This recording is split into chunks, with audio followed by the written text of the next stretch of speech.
When danger feels imminent, our most primal instinct is to retreat. We pull up the drawbridge and lock the doors, attempting to gain total control over our immediate surroundings. Emperor Qin Shi Huangdi took this instinct to its absolute limit. By 221 BC, he had unified China and become the most powerful man of his era, but his vast authority was matched only by his growing paranoia. To completely vanish, he constructed a palace of 270 pavilions connected by secret tunnels, moving across his estate unseen. But this total isolation severed his connection to the world.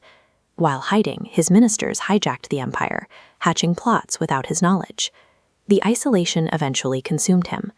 When he died suddenly while traveling in disguise, his advisors concealed his death for weeks, trailing a cart of rotting fish behind his carriage to mask the smell of his decomposing body while they secured their own power. This is the core paradox of the fortress. The defenses we build to keep external dangers out inevitably lock blindness and internal vulnerability in. Machiavelli viewed the fortress as a strategic liability. By huddling behind walls, the builder presents their enemies with a massive, stationary target. Physical walls can stop an army, but they also stop the vital flow of intelligence.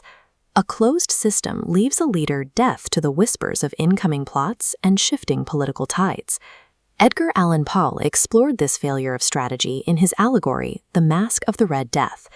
Prince Prospero attempts to evade a plague by welding his iron gates shut, trapping 1,000 courtiers inside an abbey. By eliminating any means of egress, he ensures that once the disease breaches the perimeter, every person inside is helpless to escape it. This false sense of control is a trap. Isolation strips away the maneuverability required to survive dynamic, unpredictable threats. This structural decay extends beyond architecture. It actively erodes the human psyche. In 1545, the painter Jacopo da Pontormo sealed himself inside a Florentine chapel to protect his ideas from rivals. He spent 11 years in total seclusion, using wooden panels and blinds to ensure no one could witness his work in progress. Without the perspective provided by social contact, Pontormo's mind warped. He became obsessed with microscopic details, losing his sense of artistic scale, composition, and reality. After his death, his contemporaries found his completed frescoes to be an extravagant ugliness. The figures were so entangled and disproportionate that the work failed to communicate any coherent meaning. Without the constant friction and calibration of social circulation, we lose our grip on proportion. The mind turns inward, breeding paranoia and intellectual madness. To secure yourself without retreating into a fortress, you must adopt the opposite strategy: radical openness. King Louis XIV took the throne of France in the wake of a brutal civil war.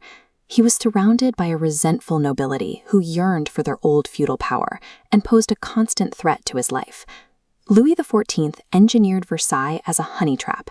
He used this architecture to draw his enemies directly into his living room rather than keeping them at a distance. He placed himself at the center of their daily routines. By demanding nobles live at court, he reduced potential rebels to courtiers squabbling over who helped him dress. This eliminated privacy. Louis could monitor every whisper, neutralizing plots before they could even materialize. Versailles proved that absolute immersion in the crowd acts as a far more effective shield than any physical wall. Power depends on permeability, the ability to float fluidly between different social circles, to gather intelligence and build alliances. The Roman statesman Cicero mastered this by identifying every person of influence in the city. He maintained such a vast, interconnected network that he could counter any enemy move with an ally from a completely different circle. Use isolation only in small doses as a temporary breather to gain perspective, and always keep your way back into society open.